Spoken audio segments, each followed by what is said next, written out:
وزير دولة عمل كرد شهر قوي القدس.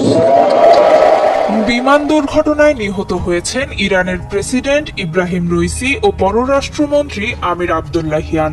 সরকার ও রাষ্ট্রপ্রধানদের বহনে ব্যবহৃত বিমান বা হেলিকপ্টার এবং তার চালকরা হয়ে থাকেন দেশছেড়া। তবুও অপ্রত্যাশিত ঘটনা এড়ানো যায় না। রইসির আগেও অনেক রাষ্ট্রপ্রধানের মৃত্যু হয়েছে বিমান বিধ্বস্ত হয়ে।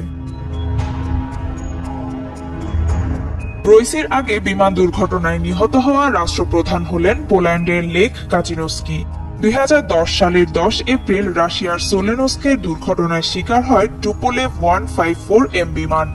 প্রেসিডেন্ট কাচিনস্কির সাথে মারা যান ফার্স্ট লেডি মারিয়া কাচিনস্কাও। পোল্যান্ডের সাবেক প্রেসিডেন্ট রিচার্ড কাজুরোভস্কি, শীর্ষ সেনা কর্মকর্তা সহ বিমানের 96 আরোহীর সবাই মারা যান। ঘটনার পর গুজব ওঠে এটা রাজনৈতিক হত্যাকাণ্ড। অনেকে আবার এর সাথে রাশিয়ার যোগসাজশ খুঁজে পান, যদিও তদন্তে তেমন কিছুই উঠে আসেনি। এর 24 বছর আগে আরেক রুশ বিমান টুপোলেভ 134 বিধ্বস্ত হলে প্রাণ যায় আরেক প্রেসিডেন্টের। 1986 সালের 19 অক্টোবর জাম্বিয়া থেকে মাপুতো যাবার পথে বিধ্বস্ত হয় মোজাম্বিকের প্রেসিডেন্ট সামোরা ম্যাখেলের বিমানটি। সাথে মারা যান তার মন্ত্রিসভার কয়েক সদস্য ও শীর্ষ সরকারি কর্মকর্তারা। তদন্তে বেরিয়ে আসে পাইলটের ভুলেই দুর্ঘটনার শিকার হয় বিমানটি। তবে অভিযোগের আঙুল ওঠে দক্ষিণ আফ্রিকার দিকে। ওই সময় সামোরা সরকারের সাথে কেপটাউনের চরম বৈরী সম্পর্ক চলছিল। তবে এ অভিযোগের সপক্ষেও কোনো প্রমাণ পাওয়া যায়নি।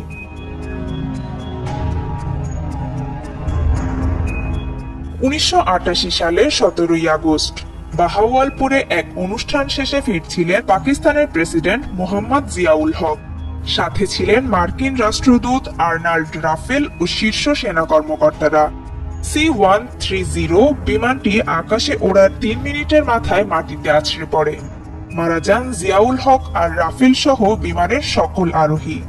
ঘটনার পর যুক্তরাষ্ট্র ও পাকিস্তান আলাদা তদন্ত চালায়। সাংবাদিকরাও অনেক সূত্র মেলানোর চেষ্টা করে। অভিযোগ ওঠে যুক্তরাষ্ট্র, সোভিয়েত ইউনিয়ন, এমনকি পাক সেনাবাহিনীর বিরুদ্ধে। কিন্তু কোনো তদন্ত রিপোর্টই আলোর মুখ দেখেনি। সুরাহা হয়নি জিয়াউল হকের মৃত্যু রহস্য।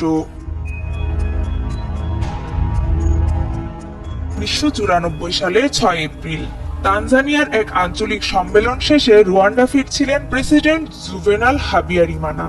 আমন্ত্রণ পেয়ে তার ফ্যালকন 50 বিমানে চড়ে বসেন প্রতিবেশী দেশ বুরুন্ডির প্রেসিডেন্ট সিপ্রিয়েন এনতারিয়ামিরা। বিমান যখন কিগালিতে অবতরণের প্রস্তুতি নিচ্ছে, তখনই আঘাত হানে দুটি surface two air missile. President প্রাসাদের ওপরই আছড়ে পড়ে প্রেসিডেন্টের বিমান। মারা যান বিমানের সব আরোহী। হুতু জাতিগোষ্ঠীর 2 প্রেসিডেন্ট হত্যা দায় পড়ে টুটসি গোষ্ঠীর ওপর। রুয়ান্ডায় শুরু হয় টুটসি নিধন যজ্ঞ। 3 মাস ধরে চলা গণহত্যায় প্রাণ যায় 8 লাখেরও বেশি মানুষের। শুধু প্রেসিডেন্ট বা প্রধানমন্ত্রী নয়, জাতিসংঘ মহাসচিবের মতো পদে থাকা মানুষেরও প্রাণ নিয়েছে বিমান দুর্ঘটনা। 1961 সালের 18 সেপ্টেম্বর DC-6 বিমানে কঙ্গোর রাজধানী কিনশাসা থেকে উত্তর রোডেশিয়া তথা বর্তমান জাম্বিয়া যাওয়ার পথে দুর্ঘটনায় নিহত হন জাতিসংঘ মহাসচিব ড্যাগ হ্যামারশোল্ড। তদন্ত রিপোর্টে দুর্ঘটনার কারণ হিসেবে পাইলটের ভুলকে চিহ্নিত করা হয়। তবে 2011 সালে হু কিল্ড হ্যামারশোল্ড নামে একটি বই বের হবার পর নড়ে চড়ে বসে জাতিসংঘ। দুর্ঘটনা কেন্দ্রিক নতুন সব তথ্য যাচাইয়ে 2015 সালে স্বচ্ছ একটি তদন্তের নির্দেশ দেন তৎকালীন মহাসচিব বান কি মুন। তানজানিয়ার বিচারপতি মোহাম্মদ চাঁদ উসমানের নেতৃত্বে 3 সদস্যের তদন্ত কমিটি তাদের প্রতিবেদনে জানায়, বিধ্বস্ত হওয়ার আগেই হ্যামারশোল্ডের বিমানটিতে আগুন ধরে যায় এবং এর আশেপাশে অন্য বিমান ও গোয়েন্দা সংস্থার উপস্থিতি ছিল।